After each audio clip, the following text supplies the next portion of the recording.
Good evening. Good evening and welcome everyone to the 64th chapter of e-Bookery International. You're meeting after a long time, after a month. Welcome one and all for taking this time to come for this meeting. For those who have joined new, e-Bookery International is an online book review platform, and it just happens every once in a month. And it is sponsored by Brain City and Cpreneur Hub. Today's program, we have a lineup of today's program, which will be the first one would be the storytelling. And we have a book review by Nick Ponter. He will review the book Conor Jackson and the Memory Thieves. Conor Jackson and the Memory Thieves. And after that, we would take feedback and insights from the audience, and then we would go towards concluding the meeting. So let's start our meeting with story. A boy was upset because he had done poorly in his English test. He was sitting in his room when his grandmother came and comforted him. His grandmother sat beside him and gave him a pencil. He looked at his grandma, puzzled, and said he didn't deserve a pencil after his performance in the test. His grandma explained, "You can learn many things from this pencil because it is just like you." Boy was puzzled and said, "How can the pencil be like me?" His grandmother explained, "The pencil experiences a painful sharpening, just the way you have experienced the pain of not doing well on your test. However, it will help you to be a better student. Just as all the good that comes from the pencil is from within itself, you will also find the strength to overcome this hurdle. And just as this pencil will make its mark on any surface, you shall leave your mark on anything you choose to. We all have strength to be what we wish to be. The strength is within us. Ideas flow when we focus. Commitment and consistency allows these ideas to be put to reality. So ladies and gentlemen, let us draw the strength which is within us and allow the creative juices to flow to achieve the heights that we have dreamt of. Hope you all like this story. I would now like to invite Mr. Anil Thomas to introduce our reviewer today. Thanks, Shamla. That was a wonderful story. Okay, let me take this privilege of introducing Nick B Ponter, a great friend of mine, and we work on different other platforms as well. He was born in near Windsor, England, England. So he started as a carpenter. Okay, not to forget that.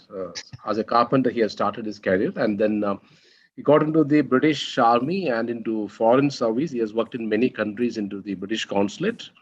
Now he works as a business English trainer in Germany. A school prize in English was an early indicator for his interest in writing fantasy. That's according to him. And he got his bachelor's degree in international studies. And today he's going to review his book, Conor Jackson and the Memory Thieves. A very interesting book. It's a very international, famous book all around the world. He's reviewing it, and he's very busy in reviewing this book all across the globe.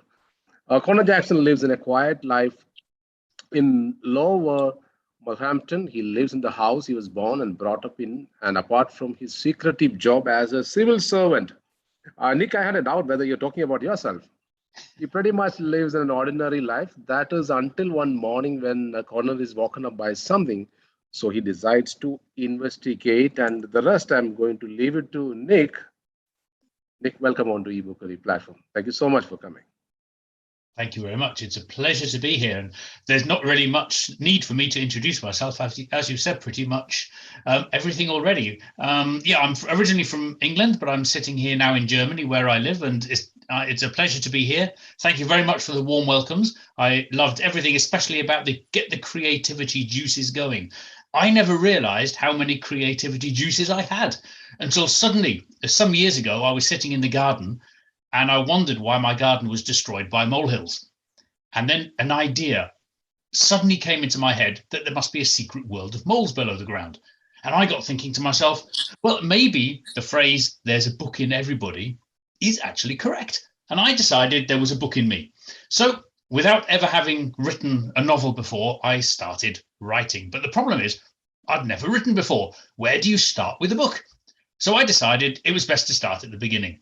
And I spent about 1 year taking notes and brainstorming and daydreaming, really getting the creative juices going, until I created so much, I had enough for 4 books. So I created 4 titles, some rough plots, and my storytelling journey began. Anyway, I wrote my book. It took me about 4 years to write it. I actually work as well, and found a publisher, had it published, and here we are today. What was my motivation? To be a storyteller, to tell stories. And that's exactly why I'm here today and why I read all over the world, because for me, the best part of being an author is not just coming up with the idea. It's not just developing it. It's not just writing it. It's not the feeling of having it in your hand. It's actually reading the story to other people. And that's why we have stories. So without further ado, Anil already started reading the blurb. I'm glad you didn't go all the way through, because that was part of my plan as well. So I'm going to do it in Nick Ponter style, because this is when somebody picks up the book in the bookshop or they read it online, this is the first thing they read. So I never used to wear glasses until I started writing, by the way. Conor Jackson lives a quiet life in Lower Molehampton. He lives in the house he was born and brought up in, and apart from his secretive job as a civil servant, he pretty much lives an ordinary life. That is, until one morning when Conor is woken up by something, so he decides to investigate. He notices a massive molehill in the middle of his back garden. Now, molehills have always been a feature in Lower Molehampton, but there appear to be more than ever now, and this one is huge. Upon closer inspection of this mountain molehill, which has appeared during the night, Conor discovers a glass jar sitting in the center of the mound. Thinking nothing more than this being a strange occurrence, Conor hides the jar away and forgets about it altogether. That is until a few months later when, late one evening, Conor is ambushed in his home by 2 sets of intruders. Attempting to flee, he is eventually captured. And fearing for his life and not knowing what these kidnappers want, Conor is thrown into a world which he never would have expected, into a world where he discovers the truth about life and death. So that is the blurb. What people, and that's for me is the best part of the book journey, is actually reading it and bringing it to life, and the storytelling part. That's something else I never knew I could do, by the way. And Audible was so impressed by my voice, they asked me to narrate it, and now my book is available on Audible, narrated by myself. So again, I'm still finding things I didn't know I could do. But what was my intention, as I'm here to review the book? I think we all have some ideas in our minds of what style we would like to write in and what we would expect a book to be. My motivation was Charlie and the Chocolate Factory by Roald Dahl. What I liked about Roald Dahl was it's a world of fantasy, but it's not necessarily a scary world. There's nothing there to make kids cry or anything like that. And the book is not only for children. It's from children up to any age. Anybody can enjoy it. And that was the aim I set myself at the beginning, was to take people on a journey into a world of fantasy, mixing it with the real world, but not to make people scared. To have lots of adventure, to have lots of fantasy, to have lots of funny scenes, but there are no swear words. For the younger ones, there's lots of fantasy. For the elder reader, there's lots of political satire, which maybe the younger readers wouldn't see. And there's enough humor for everybody. One of my favorite parts of creating the story, I put a lot of effort into making names, and you might have heard it in the blurb. The book is based on the secret world of moles. So the villages' names are the Lower and Upper Molehampton. So I play with words as I go along. One of my favourite characters in the book is Mr. Lawnsworthy. And of course, any native English speaker would, as soon as you hear the name Lawnsworthy, I think you can conjure up in your mind what a Lawnsworthy person looks like. So, although I'm here to review today, I've got a few snippets which I could read from you. Welcome, Mr. Lawnsworthy, who's Conor's neighbour, by the way. Let me just find where I am. Okay, Mr. Lawnsworthy. Here we go. To my right, in number 4, is Mr. Lawnsworthy. And Mr. Lawnsworthy lives up to his name, really. He must be about 70, and I have known him since I was a child. Mr. Lawnsworthy, as his name suggests, loves his lawn, probably more than anything in his life. He spends endless hours on his hands and knees, crawling across every centimetre, pulling out anything which does not resemble a blade of grass. With a spirit level and a pair of scissors, he makes sure all of the grass is at exactly the same level. I always imagine that his grass represents hundreds of thousands of identical people who he has probably given names to. From spring to autumn, he cuts his lawn every 3 days unless the weather stands in his way. He is endlessly adding some sort of concoction to his grass to ensure it is healthy and the richest, darkest green you can imagine. It does look nice, really nice. And if he enjoys it, then that's fine with me. Do you know that I've only ever spoken to him once in all of these years? So that is Mr. Lawnsworthy, one of the main characters in the book. Writing style. Well, you may have noticed that I wrote that scene in the first person. And a lot of the book is actually in the first person through the eyes of Conor Jackson. Now, there's a lot of debate. Should you write in the first person or third person? I will put that down to personal style. For me, I like it because it sounds more personal. It's more authentic. And it sounds like I'm reading it. And as Anil quite rightly guessed, could I be Conor Jackson? Leave that one open. But a lot of people who know me, when they read the book, they actually imagine that Conor Jackson is me reading it to them. And that was one of the intentions when I wrote it. And I like writing in the first person. It just sounds, for me, much more authentic. So what's the book all about?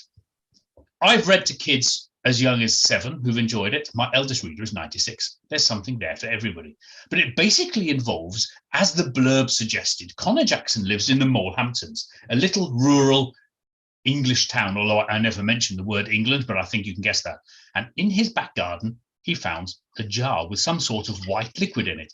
And on the front of the glass jar is a name, Wingnut, on it. Now, of course, the reader at this stage doesn't know.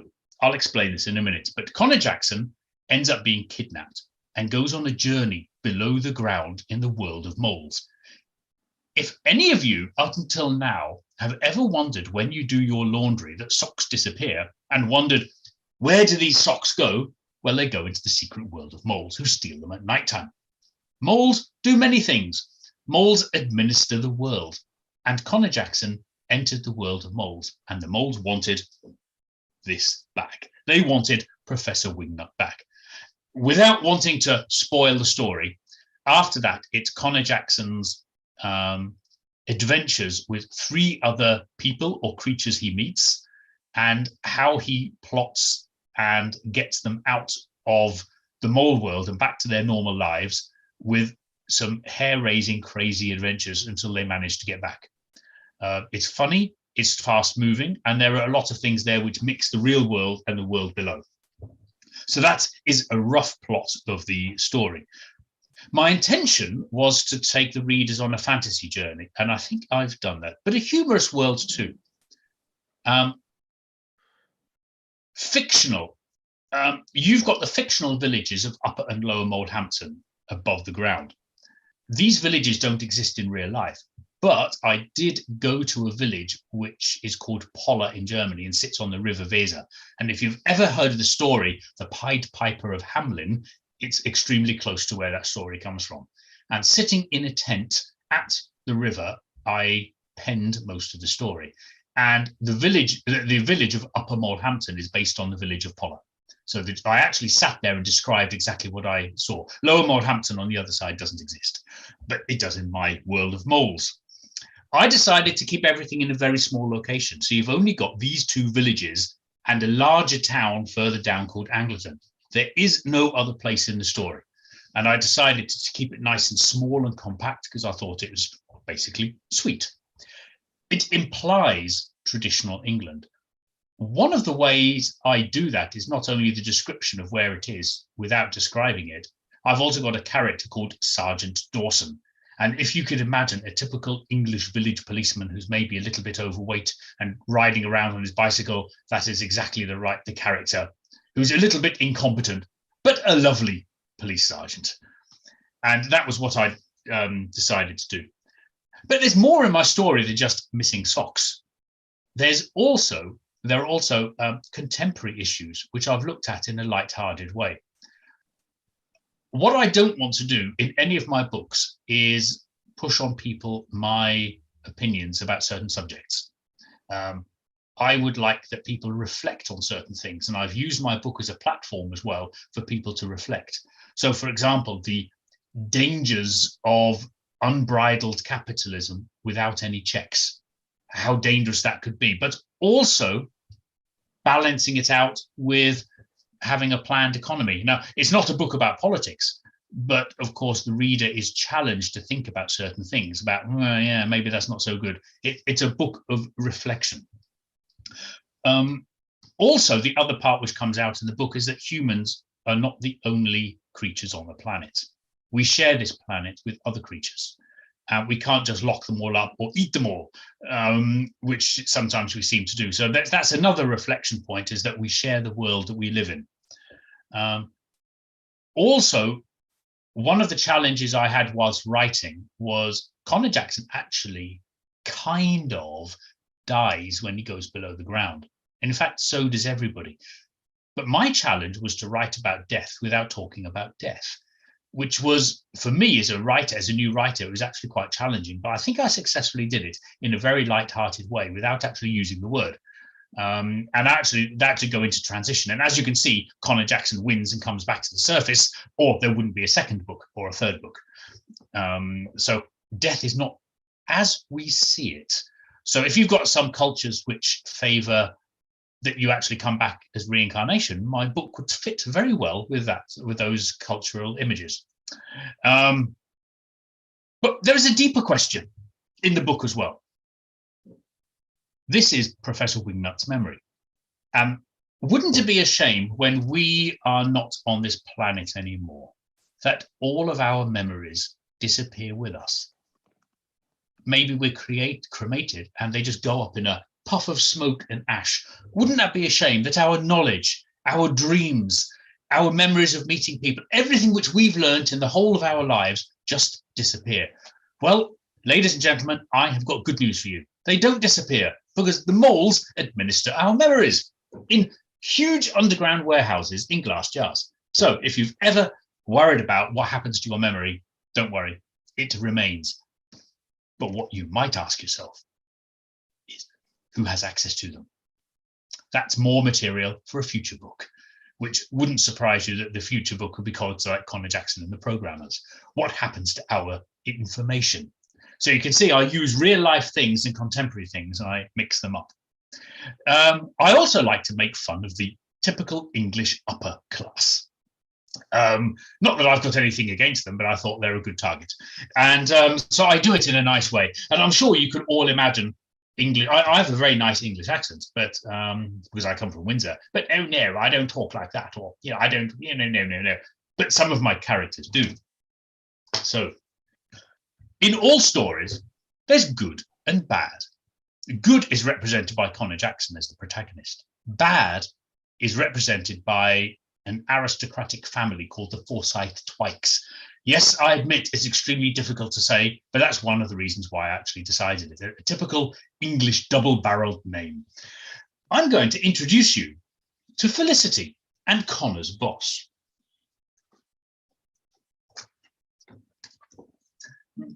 Oh, just how divine, squawked Felicity Forsyth Twike. Since when have you had this little darling? She added in her high-pitched voice. And what's its name? This Felicity is Cromwell, replied Jemima Kingston. I've only had him since last week. It was rather strange, you know. The doorbell rang on Thursday, and I found Cromwell just sitting on my doorstep, looking up at me. Nobody else was there, and there was also no note, just a dog collar with the name Cromwell on it. Really? Felicity Forsyth Twike replied slowly and somehow sheepishly, but didn't look surprised when she said it. She coughed, composed herself, and carried on. One just doesn't abandon a dog on one's doorstep. Someone, surely from that rabble at Lower Molehampton, she added haughtily, but we from Upper Molehampton, we just wouldn't do anything like that. How could anyone? He's just so delightful. I love dogs. Our family has always had dogs. And I'm sure you know it's a toy fox terrier, she said with the aloof authority of a schoolmistress. In fact, I just love all animals. Have you got anything to do with this, Felicity? You reacted as though you have a hand in it. Jemima, shame on you to utter such a thing. Of course not. And anyway, Felicity, it's a chihuahua, retorted Jemima smugly. I knew that. You know, they are very similar. Felicity Forsyth Twike now sounded a little defensive. Jemima looked at her with delight. And what's more, he's so cute I can carry him in my handbag and even take him to work. Jemima, dear, why the devil would you want to take him to that dreadful, ghastly place? It's full of bland and boring civil servants.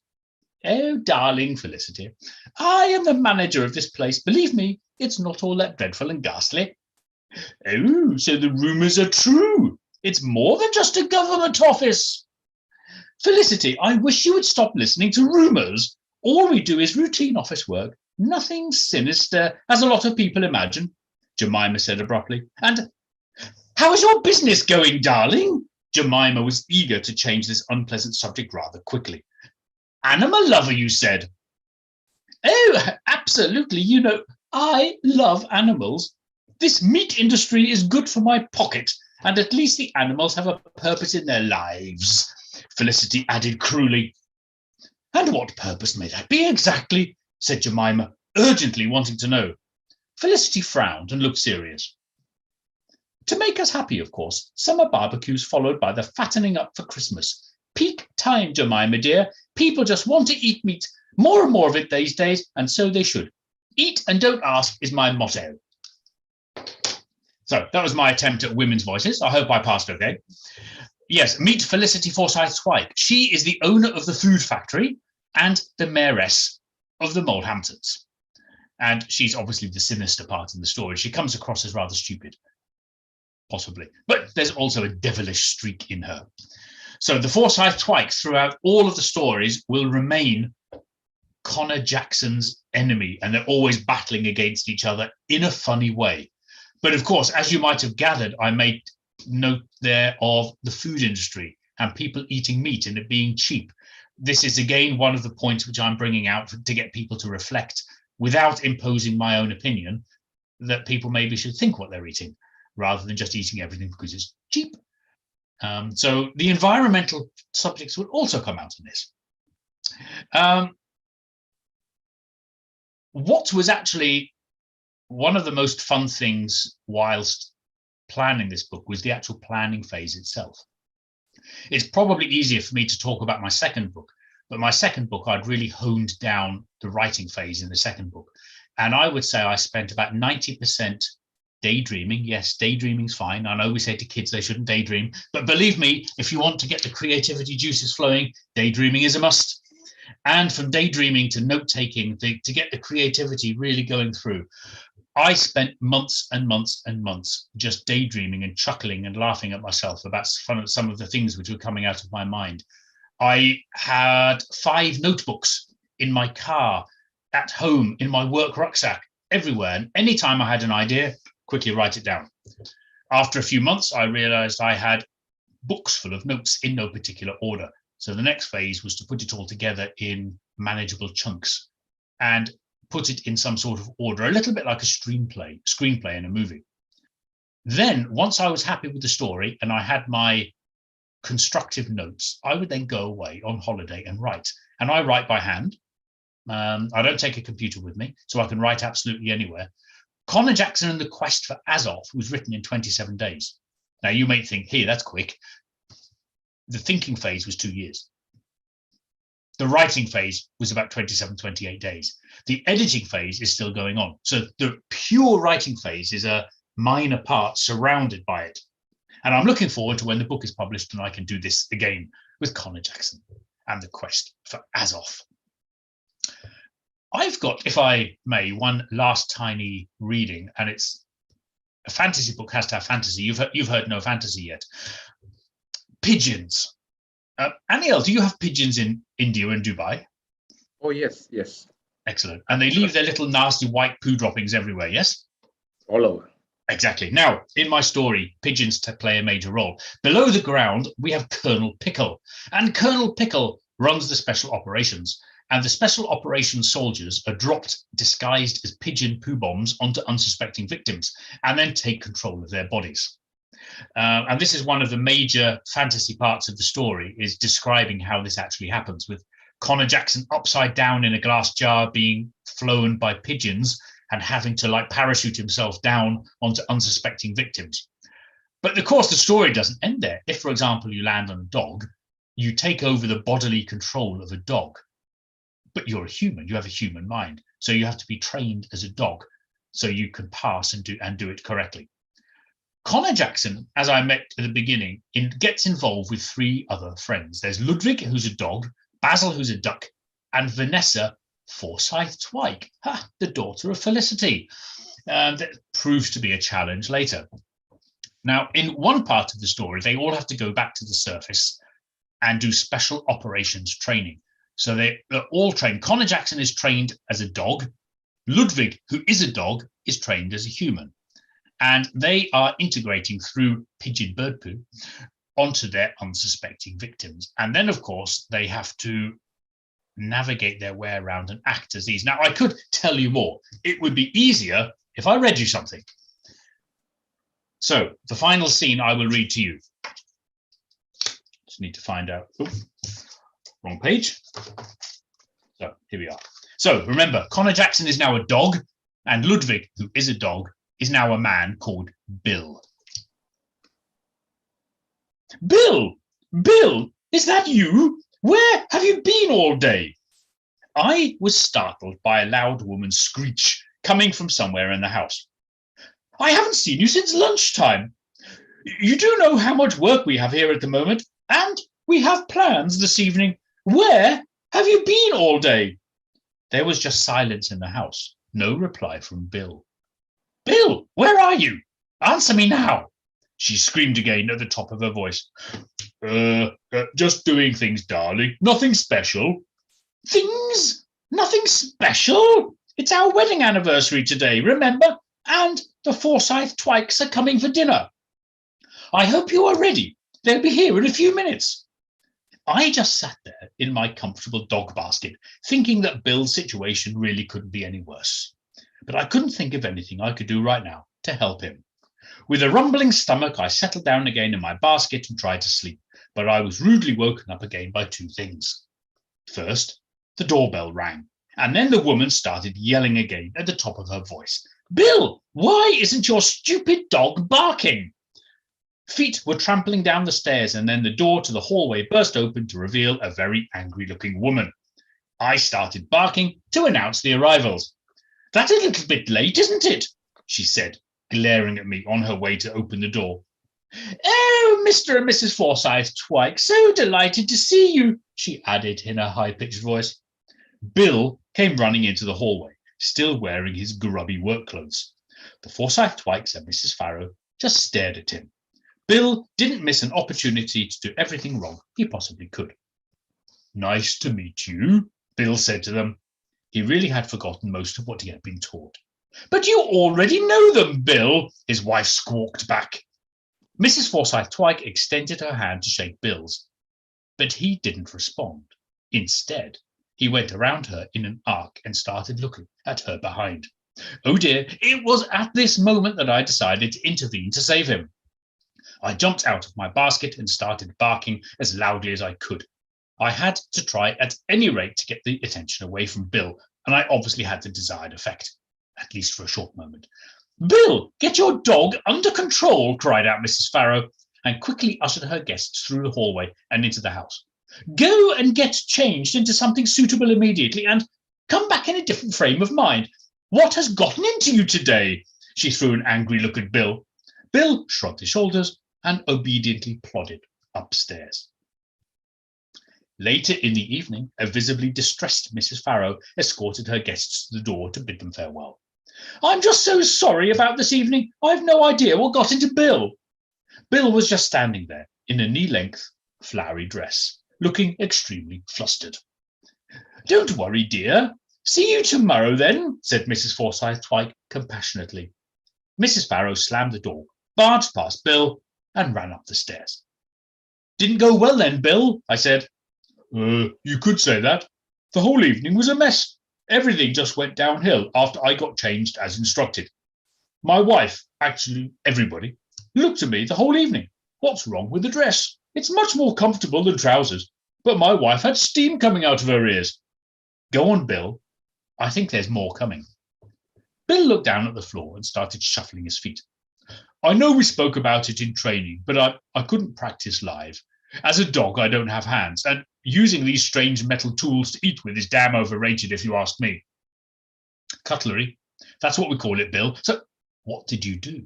I asked, but at that point somehow already knew what was coming. Ludwig was obviously not in control of his bodily functions and still had his dinner smeared over his face. I was so hungry and really nervous, so I just stuck my head in my plate and ate just like I normally do. Mr. Rye never complained, and it's much quicker. Really? You did what? I've never done this before. I just forgot. And what did your wife say? She burst out crying and called me a disgusting animal. Ah, poor old Ludwig trying to pass as a human badly. So that was one part of the story. Anil mentioned at the beginning when he read a little bit of the blurb, he asked the question, am I Conor Jackson? Well, a little bit of me is. Not all of me. I've never been below the ground in the world of moles. Neither have I been parachuted as a poo bomb. But life experiences come into books, and I think that's always very important, that your writing style should somehow reflect you as a person to make it authentic. And I guarantee that there are certain experiences which I've had, particularly in my time in Pakistan and Bangladesh, which have crept into elements of the book. There are a few secrets hidden in the book which certain people who accompanied me at these times may recognize. The most important thing, which I'll now say, is I'll round up my half review, half storytelling, is at the end of this, all books have good and bad. But what I didn't do is make it 100% clear cut. You do have certain characters where you can say Conor Jackson is good, Felicity Forsyth-Twike is bad. But you get other characters, Colonel Pickle, Colonel Bacon. Colonel Bacon is portrayed as bad, but the reader should be suspicious. The reader should also be suspicious that just because Colonel Pickle wins doesn't mean to say he's good. So at the end of the story, there's an open question. What is good and what is bad? And just because you understand something to be good doesn't mean to say it's good. And just because you understand something to be bad doesn't mean it is. The reader should decide for themselves.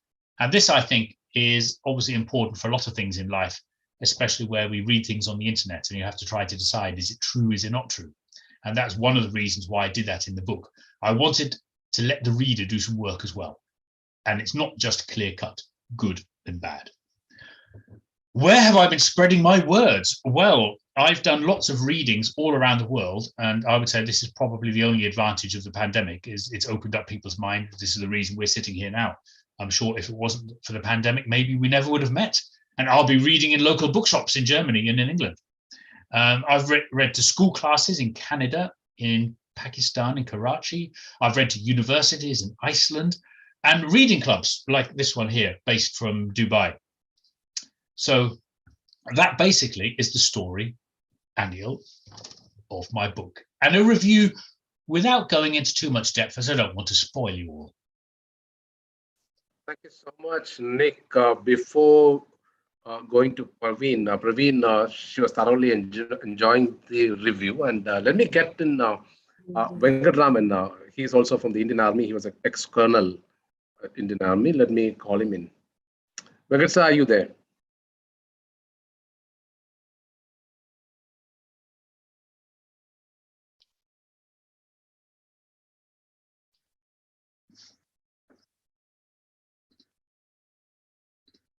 Okay, let me go to Praveen. Yeah, Praveen. You've been thoroughly smiling at. Okay. Well, the most important thing I always, as a child, enjoyed was, reading out the book. Okay. And as a child, I always enjoyed even reading my subject books as if I was a TV anchor or a news reader. Okay. And whenever we think about books, right, like how Nick has done, I mean, what Nick has done is an excellent way of expressing what our feelings were as an author. When somebody else is reading our book, most of the times they try to miss out on that, right? As Nick mentioned, there is a little bit of him in that character. And when we are writing even self-help books, right, for example, what I wrote was Parenting Pie, Learn the Secret Ingredients for Teenagers. But when I was expressing that, I'm sure the way I would read the book and somebody else reads it will be totally different. And definitely I really enjoyed Nick's the voice modulation. That's something I was so impressed about. So that's the reason why I was enjoying it thoroughly, because rather than just reading books normally, like, telling it as a story is a beautiful form of expressing what your thoughts are. Yeah. So thank you, Nick, for reading it out in such a way. Otherwise, it's like a normal book review.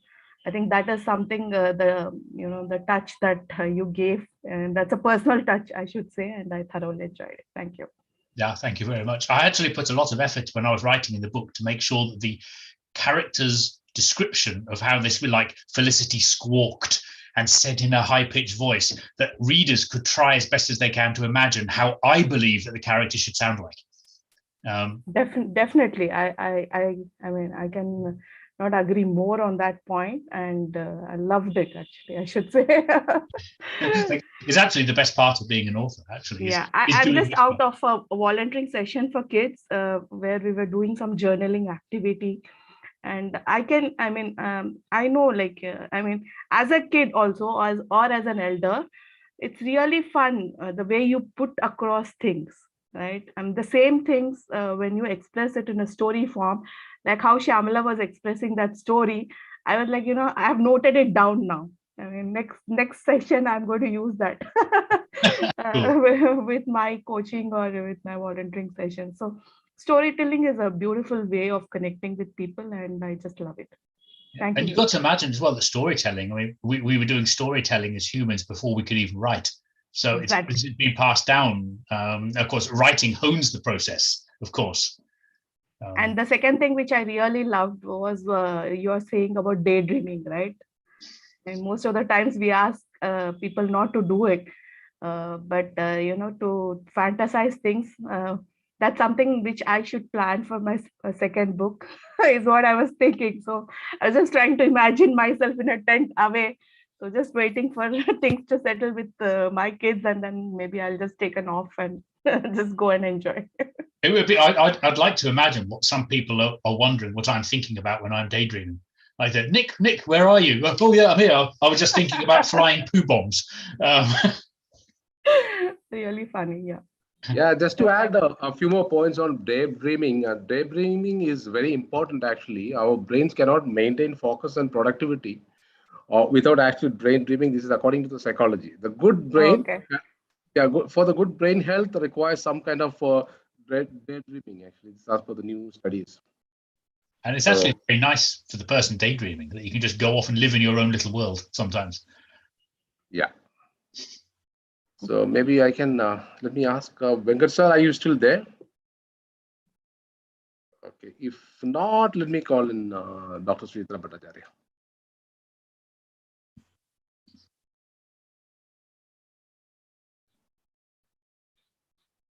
Dr. Sujitra? Yeah, I'm there. Good evening. Good evening. As told by my friend, I would just like to say, every bit was so beautiful. The way you read it, I mean, yes, we've seen small children and even grown-ups, the way the storytelling is really now coming up, and I suppose this is a wonderful way of communicating to each other and expressing ourselves. This book itself is so I was reading the synopsis the moment the creative was made. I mean, it's meant for teenagers and even adults can go through. It's a fantastic book, this small review that I have read. And after listening to you, Nick, I think it is a must to read. The way you've expressed, beautiful. And that is what I think we need to, connect with people around us. Whatever we do, you've done it with depth, as if you were involved in the characters, and you've expressed beautifully done. And I'm going to read it for sure, because I read the synopsis, as I said, and now I would go into deep, because it gives it's more of you can visualize if you are an animal lover or you don't like animals. I mean, you could connect. Very nice. I enjoyed every bit of listening to the book that you've, the review that you have done, and the way you've read it and expressed. Thank you for giving such an exposure to a lovely book. Very well done. Thank you. Thank you. You're very kind. And coming to that, animal love, we share the world we live in. That's what you said. Nick, can you elaborate a bit further on that? Yeah, I mean, sharing the world we live in, I think, is very important. I like to bring out contemporary issues in my books. I mean, this is the first of 4, and each one has a certain direction. The second one is definitely, well, it was called The Food Factory, Conor Jackson and the Food Factory, but I've since changed the title. But one of the major points is the environment, and that the world doesn't just belong to humans, as we sometimes believe it does. And I have to be very careful in the way I write things, and that's why I want to do it in a humorous way. I don't want to impart my views on people that they should believe that people should reflect themselves. So I like to do it in a funny way. I'm not a vegetarian, but I've fed into my book this concept of industrialization in meat, which is not good for the environment, and it's just really not good for anybody. So which is why Felicity Forsyth-Twike is the owner of the food factory. So yes, we have to share this world. And below the ground, in the world of mold, everybody's equal. Conor Jackson is as equal with a duck as a duck is with a fox. That's where the sharing comes into it. Smita, you being an animal lover, do you got anything to add further? Sure, sir. First of all, sir, the way you have given the review, it was very entertaining one. And we enjoyed, as Pavin ma'am and Suchitra ma'am said, voice modulation and presenting all the character. You succeed in creating the urge to read the books. And the inherent, that the underlayer, the motif behind your story, this animal love, political satire, and so critical things. I believe if a children, it would be a very good book for them to read and learn a lot of all these things.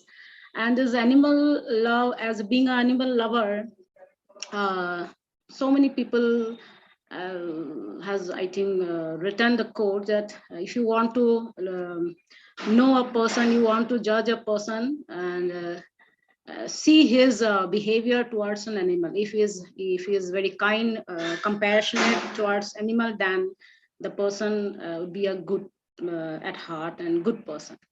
So, and at this hour, the way this earth is dying with all this technological experiment or progress, AI and all, exploiting all the natural resources and all, every animal, every species,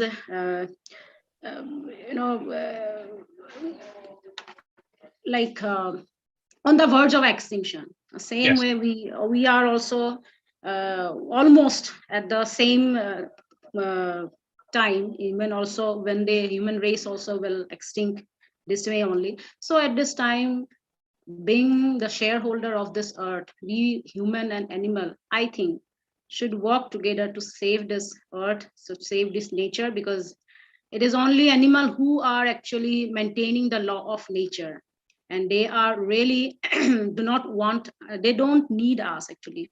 We need nature, we need animal, we need bee, honeybee, bees, we need polar bear, we need fish, we need all. So really your book, your story, the underlying themes and all, it's great, sir. And we enjoyed your review also, the style, historically. You're a very good storyteller, sir. Thank you very much. Very kind. I like your comment about the. Sorry, Anil. But I like your comment about the animals have everything in check. Just to go into a little bit more depth of what the book is about, the moles not only administer our memories once we pass into transition, they also decide who goes back and in which life form, and how many humans there are, and how many bees there are, and that's all controlled by the moles.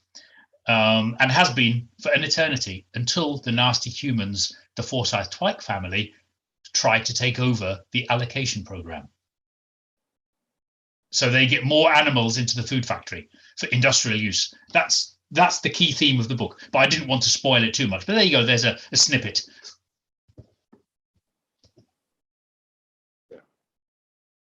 And Nick, you are a great voice makeover artist as well. I've started doing a little bit of work. I was asked by a company to do a promotional voiceover a few weeks ago, but that's serious. I didn't do it like this. Okay, Venkat sir, are you there? Are you comfortable now? No, I'm very comfortable. Good evening, everyone. So sorry, I went to the larder to get a snack because I was a bit hungry. In fact, I was enjoying the story right from the beginning, and thank you so much for the wonderful narrative and your tremendous imagination. I want to just ask you one question. Yeah. How did the transition take place? You know, in the sense that you created a beautiful book, and you created a great, I would say, character, Conor Jackson. And you also say that maybe Nick is Conor. So where did that transition from Nick to Conor happen? If you could throw some light on that, and also a little bit about where did the memory thieves part come in? Okay, very lovely questions. Thank you very much. Very, very good ones. I'll start off first with your last question, the memory thief. When I came up with the initial idea that there has to be a secret world of moles, and I'd never written before, I started brainstorming and daydreaming, and I decided that the earlier I had a title, the earlier I had a direction. And I decided that the moles below the ground, why do they need so much space? Why are there so many molehills? Because they have an underground city. And what do they do in that city? They administer our memories once we pass into another life, so that memories are never lost. And I like that concept. And then I built on the concept that there's good and bad, and somebody thieved Professor Wingnut's memory, which is what the whole story is based on, actually. So that's where the term memory thieves come from. And I actually had the title of the book before I even started writing. In fact, I had the titles for all 4 books right at the beginning. And apart from changing the second one at a rather late stage, it still remains as it is. That's where the memory thieves come into it. The transition, Conor Jackson and Nick Ponter. Well, I wouldn't say entirely that I am Conor Jackson, but I think that if you want to write in the first person, it must be really authentic. So there are certain bits of my jobs, and I've been a carpenter. I was in the military for 23 years. I was in the Foreign Office. I've worked with many different people, and I decided that the Conor Jackson who works in a secretive government office and not allowed to tell anybody would reflect quite well on some of the things people do in the world. And it's not something I did personally, but I suppose working in the Foreign Office, in a way, you are a type of civil servant. but I decided to inject parts of my character into a fantasy character. And I actually imagine myself sometimes being Conor Jackson, but I'm not entirely Conor Jackson. Does that answer your question?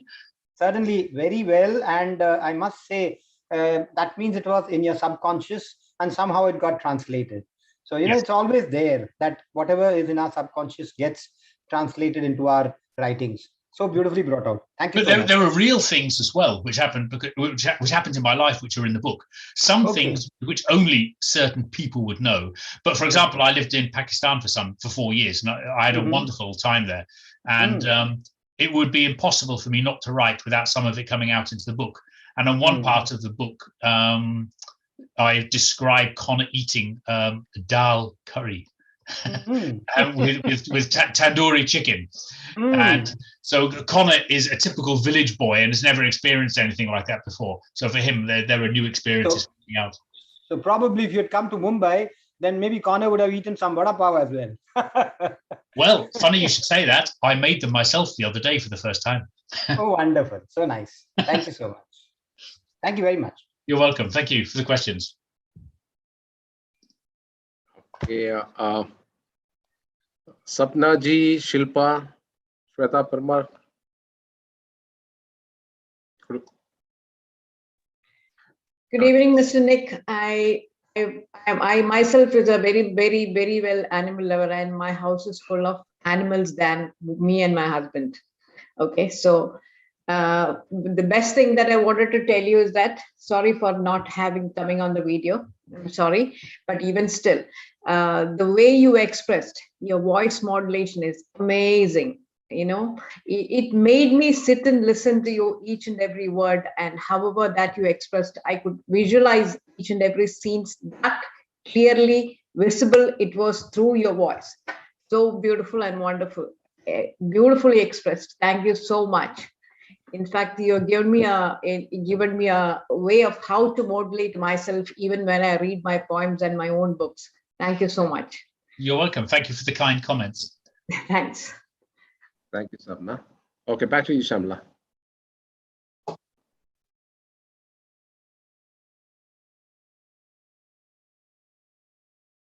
You're on mute.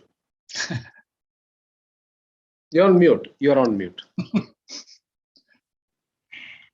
Sorry. We Please go on. thoroughly enjoyed the session, Nick. The way it was done was completely different, with reading the portions of the book with proper voice and the voice modulation. Yes, everybody has spoken about the voice modulation. We really enjoyed. We started imagining like how it would have been exactly what you had in your mind. You led us to our own world of imagination. Thank you so much. You're welcome. I'm glad I could entertain you all. My favorite phrase is from Felicity Forsyth Twike. Oh, just how divine. And that phrase will be in every single book.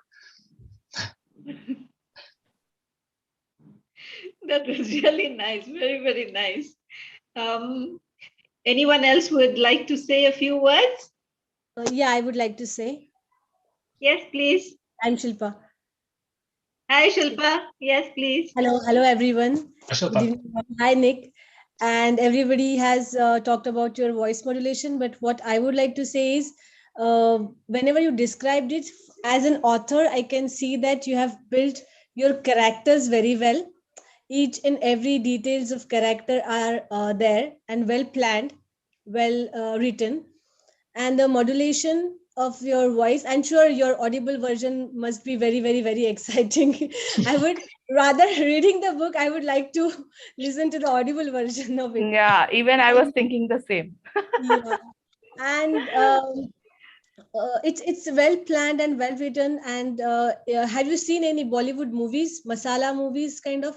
Have you seen ever? Yes, I have. Yes. Yeah. So I feel this book is a masala movie, which has suspense in it, which has comedy in it, which has, everything in it. And it's a hit. Thank you very much. Very kind. A masala movie. That would be cool. Shweta ma'am? Shweta ma'am, are you there? All right. Okay, we come to the end of this wonderful session of story review and storytelling, book review and storytelling. We thoroughly enjoyed this session, and we look forward to the next session, Anil, to bring some good authors for another book review. And we would like to conclude this session today. Wish you all a very good night and a good evening. Thank you. Thank you too. Thank you so much. Thank you to all. Thank you, Nick.